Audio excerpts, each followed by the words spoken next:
Ajmo ovako, drugari. Na vozač su mi došli s puta. Prvi vozač je došao pa rekao, jedan dečko je kompletno istačen. Drugi vozač se zove Nebojša Ilić. On je selo Mrštame, radio je kod mene. On je bio na putu i ja sam sa njim bukvalno, zbog njega sam teo da švolgiram jer je čovjek, znači čovjek nije u Okstulibeli. Rekao mi je da zna sve 71. godišnju, da zna da koristi navigaciju i instalirao sam mu za IDS pumpe za kad se zagorivo. Rekao je da sve zna, međutim kad jučer na put ništa neste. Šta se dešava? Dešava se to da je on otišao na put i da je posle 4 dana izgubio saobraćajnog kamiona, polis osiguranja i kartić iz baki. Sipao je gorivo na pumpi i nije imao čime da plati. Ja sam morao drugi kamion da pošaljem 900 km do njega da bi on njemu platio gorivo da bi ga pustili dole sa pumpe. Vozilo se za Francusku. Tada kada je zakasnio na turu, trebao je da vozi za firmu Abacus i firma Abacus je meni ispostavila penal da ja platim od 270 €. Idemo da...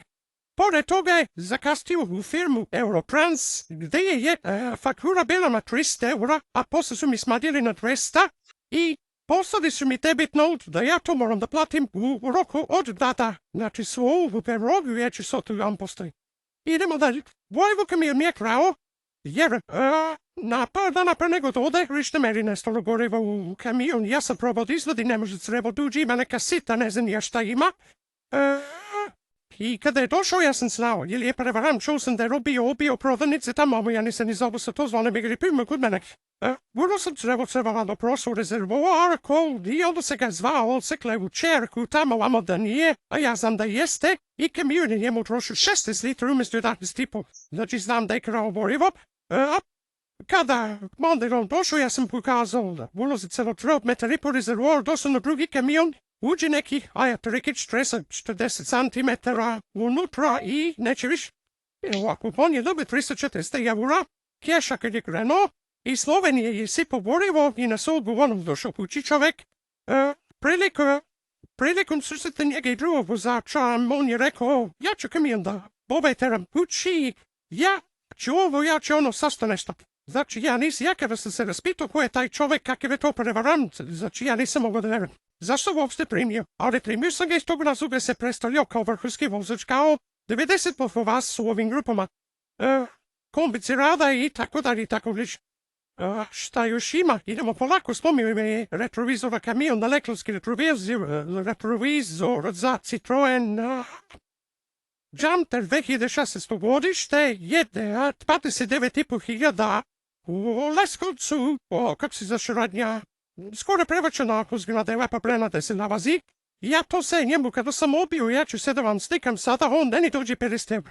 Paleta uopšte nije vezivao, znači španeri su u kruku, ja se ga ono da razmrsim, tako da mi je sve lete one donio u kamionu, sve mi je polomio, se mi iskrivio, njih mu nisi ne račun. Kada su mi to sve se računali, to je bilo 1090 €, ja sam njemu trebao da dam 1050 €. I ništa, on je odšao kuće, da ni sašalje poruki kako će da me tuži, kako čo.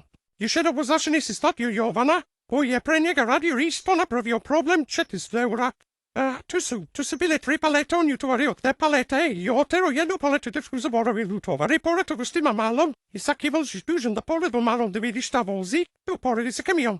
Njega nisam ispatio i onda je krenulo priču da ja ne plaćam. Ja odlično plaćam svoje vozače, ja svoje vozače čast imam, ali to je čovjek sad koji je radio kod mene, to je takav degeneriko čovjeka da to nije normalno.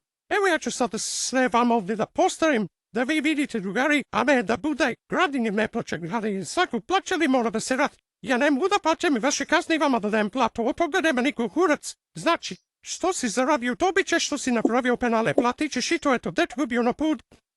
I prošli put i sada nikakav problem, dečko istočen u kešu i to je to. Ništa koje zove vozači su se predstavljaju da su... vrhunski vozači su prešle temice po 70 €, evo to je jedan od njih, ispostavilo se kakvi ste vi ljudi, od vas 100%, 98% i to je to. Ništa, evo vam postavljam slike.